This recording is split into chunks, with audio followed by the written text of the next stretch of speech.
투명하고 안전하고 효율적인 거래소를 디자인하다라는 주제로 국회에서 정책 토론회가 열렸습니다.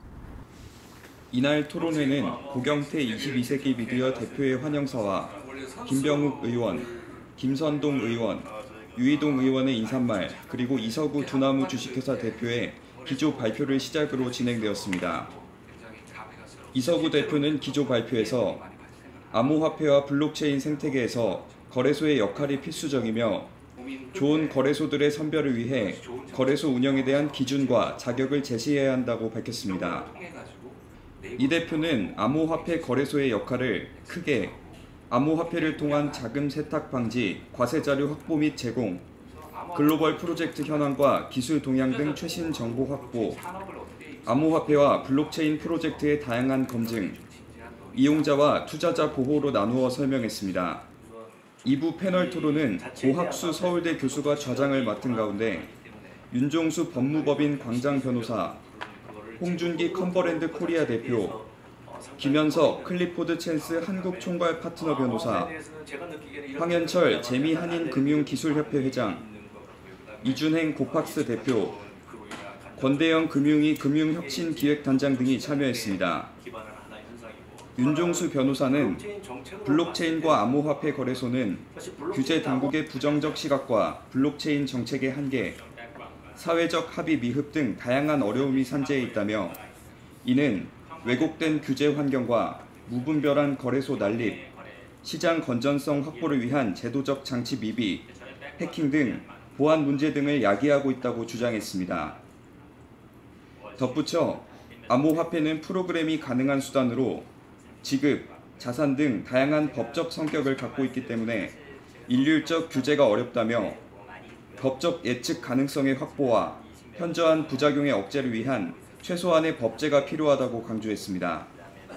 황현철 회장은 시장 규제는 거래소 중심으로 이루어져야 하며 양적 규제가 아닌 질적 규제가 필요하다며 거래소의 딜러 겸업 금지 및 제한, 거래소 수탁 자산의 제3자 수탁 의무화, 거래소 지정 마켓 메이커 제도 필요, 거래소 시장 감시 체제 및 시스템 구축 의무화, 거래소 거래 기록 실시간 저장 및 마켓 데이터 제출 의무화, 거래소 자체 토큰 자체 상장 금지 등이 질적 규제에 해당한다고 설명하고 이어 현재 시장에 대한 규제는 안 하는 것이 아닌 보이지 않는 손이 규제하고 있다며 암호화폐 투기 광풍의 원인이 창의력 없는 금융과 투자할 만한 상품이 없는 금융, 기득권 보호 중심 규제의 산물에서 나왔다는 것을 뒤돌아봐야 한다고 말했습니다.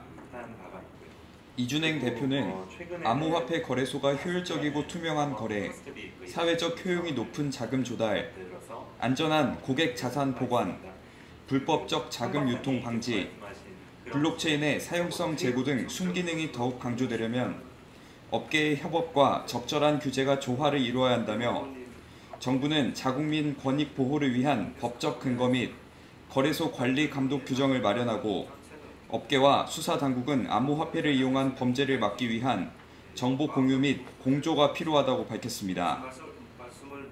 반면 권대영 금융위 금융혁신기획단장은 암호화폐에 대한 정부의 입장은 크게 달라지지 않았다며 정확한 규제를 내놓는다는 것은 암호화폐에 대한 제도적 편입을 의미하기 때문에 투자자 보호 문제를 해결하지 않고선 쉽게 접근하기 어렵다고 말하며 부정적 입장을 전했습니다. 그러면서 우리나라에서 독일과 스위스 등 일부 국가의 ICO 전면 허용이라 소개된 부분은 잘못된 부분이라며 직접 해당 국가를 방문해 사례를 조사해 본 결과 사실과 다르며 스위스는 소규모 국가인데다 싱가포르는 조세 정책이 한국과 달라 한국의 경제 상황을 고려한 정책이 필요하다고 주장했습니다. 이어 내년 일본에서 열리는 주요 20개국 회의에서는 일본이 암호화폐를 주제로 꺼내들 것으로 보인다며 국제적인 부분이 마련돼야 균형된 규제 방침을 세울 수 있을 것이라고 강조했습니다.